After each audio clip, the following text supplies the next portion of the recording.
나는 간호 전문대를 졸업 후 서울에서 유명한 이름만 대도 알만한 병원에서 10년 동안 근무해 왔었다. 하지만 건강에 대해 나름 신경을 썼음에도 불구하고 건강이 안 좋아지며 사직서를 낼 수밖에 없었고 지방에 있는 본가로 휴식과 요양차 내려가 지친 심신을 회복할 심산이었다.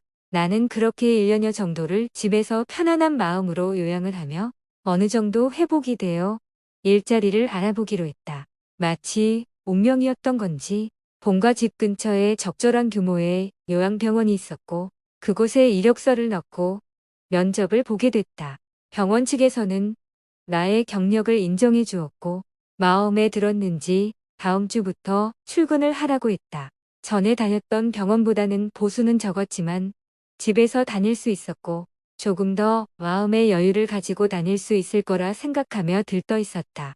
그리고 무엇보다 본가에서 가족들과 즐겁게 보낼 수 있다는 것에도 마냥 좋았을 뿐이었다.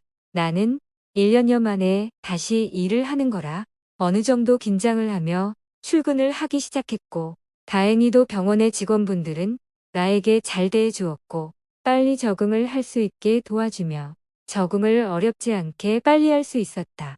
그렇게 시간이 흘러 6개월 정도쯤이 됐을 무렵 어느 날 야간 근무를 할 때의 일이었다. 갑자기 어느 병실 쪽에서 찢어질 듯한 고함과 호통 소리가 들려오기 시작했다.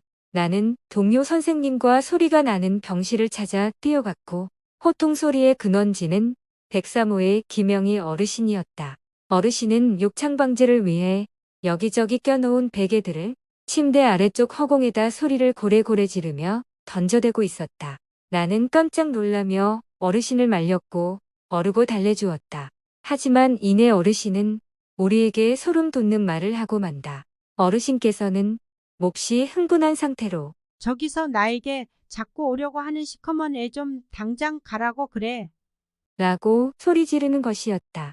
나는 어르신께서 치매병력도 있으신 분이고 가끔 낮에도 자주 소리를 지르실 때가 있어서 평소와 같이 어르신이 진정할 수 있도록 정서적 안정에 지지를 해드리며 욕창 방지 베개를 다시 정리하며 체위 변경을 해드렸다. 그리고 주무시는 걸 확인 후 다시 간호사실로 돌아오게 됐다. 한숨 돌리며 휴식을 취하고 있는데 20여 분 후 굵직한 비명 소리가 들리기 시작했다. 나는 다시 비명 소리의 근원지를 찾으러 갔고 이번에는 102호실이었다. 이번엔 102호에 계신 김영철 어르신이 고함을 치며 소리를 지르고 있었다. 나는 어르신에게 괜찮으시냐며 여쭈었고 어르신은 저쪽에 남자아이가 웃으면서 서 있잖아. 빨리 쟤 좀 내보내 빨리 간호사. 라며 소리를 질러대셨다. 이 어르신은 허리와 다리가 불편할 뿐이었지 정신은 멀쩡하신 분이었고 103호 어르신과 같은 소리를 하시니 내색은 안 했지만 진짜 뭐가 보이시나 하고 섬뜩해졌었다.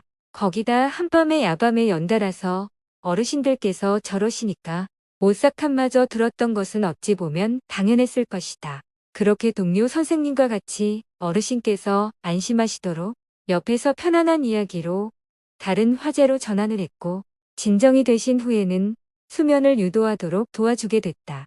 그렇게 일을 잘 처리하고 나와서 동료 선생님들과 이런저런 대화를 나누는데 요양병원에서 오랜 기간 근무하신 선생님께서 오늘 한 분 돌아가시려나 보네요.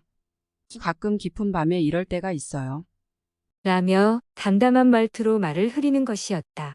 그런 이야기를 듣고 나는 이런 일들은 처음 겪는 상황이라 내심 설마라는 생각을 하면서도 소름이 돋고 무서워지기 시작했다. 그러면서 선생님께서는 나를 빤히 쳐다보며 저승에서 찾아온 아이가 방을 잘 못 찾고 있네요. 나는 초조함과 무서움에 얼떨결에 왜?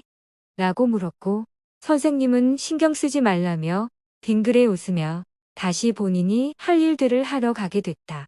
그리고 소동이 진정된 후 2시간여가 채 안 돼서 107호에 계셨던 할머니 중 한 분께서 갑자기 그날 밤 돌아가시게 되었다.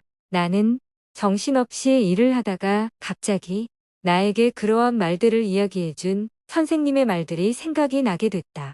퇴근하면서 그런 기묘한 이야기에 대해 물어보고 싶었지만 오늘 일이 힘드셨는지 선생님의 낯빛이 어두워 보였고 지쳐 있으신 듯하여 차마 물어볼 수가 없었다.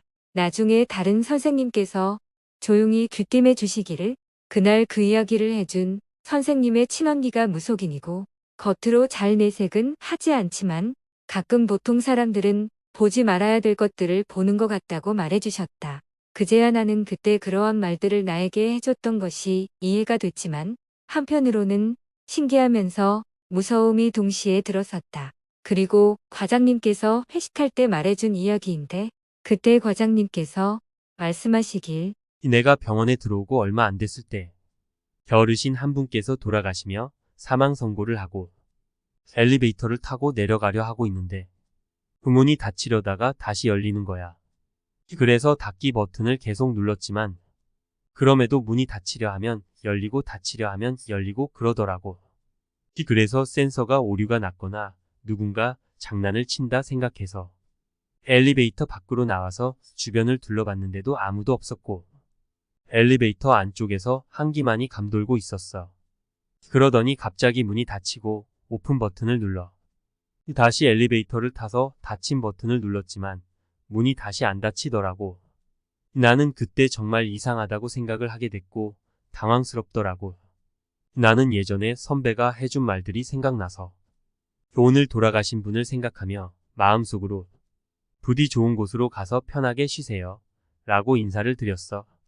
그러자 거짓말처럼 문이 닫히더라고. 그 후로도 몇 번이고 그러한 일들이 반복되니까 처음에는 무서웠는데 나중에는 그러한 상황에 익숙해지게 됐고 항상 사망 선고가 있는 날 엘리베이터에 기묘한 상황이 생기게 되면 마음속으로 인사를 꼭 하게 됐어.